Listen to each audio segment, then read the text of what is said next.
Hello students, this session starts with the basic elements of C language.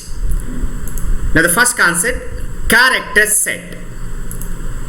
C language character set consists three important things: alphabets, digits and special symbols. Here valid alphabets are capital A to capital Z and small a to small z. Remember, C is a case sensitive language. Here lowercase characters are different and uppercase characters are different. Digits 0, 1, 2, 3, 4, 5, 6, 7, 8 and 9. Now these are valid digits. Then some special symbols like plus, minus, asterisk, forward slash, ampersand, cap, etc. So these are all valid symbols. So with those combinations, it is possible to design a C program. Next one, constants and variables. Now what is meant by constant and what is meant by variable?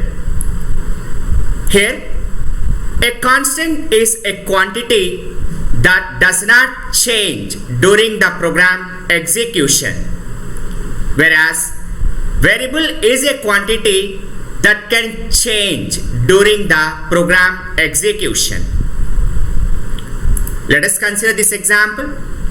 X plus y equivalent to 10. It refers to an expression.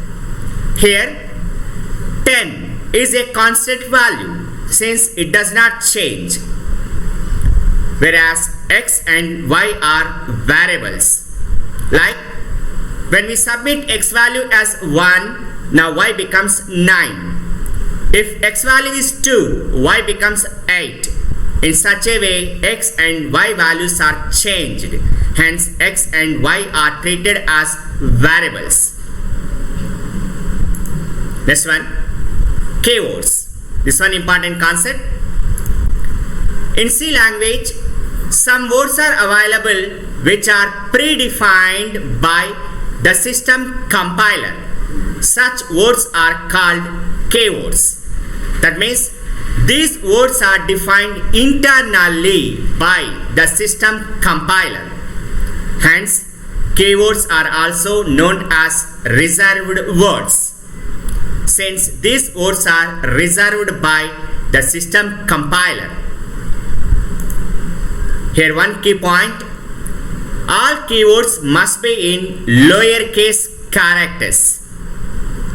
C language supports 32 keywords. Now this one, keywords table. Now here 32 keywords are available and all keywords must be in lowercase characters.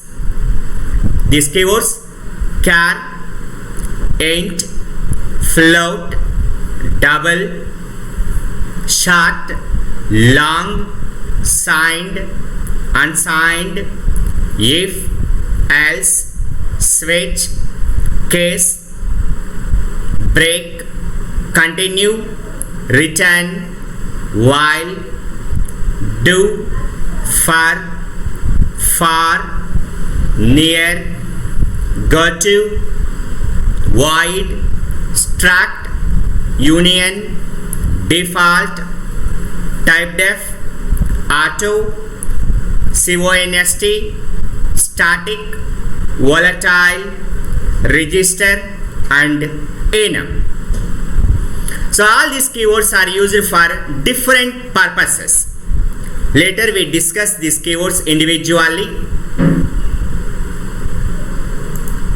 The last one, identifiers.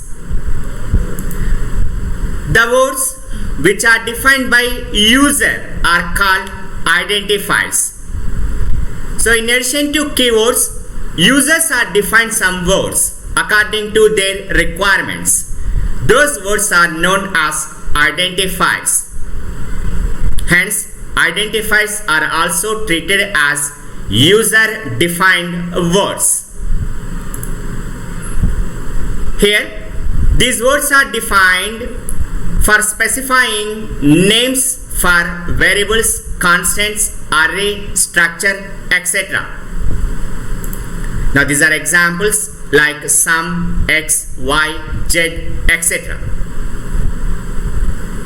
Okay. Now in C language, when a word is available, it must be either a keyword or an identifier. That means the meaning of the word is defined either by the system compiler or by the user. Okay.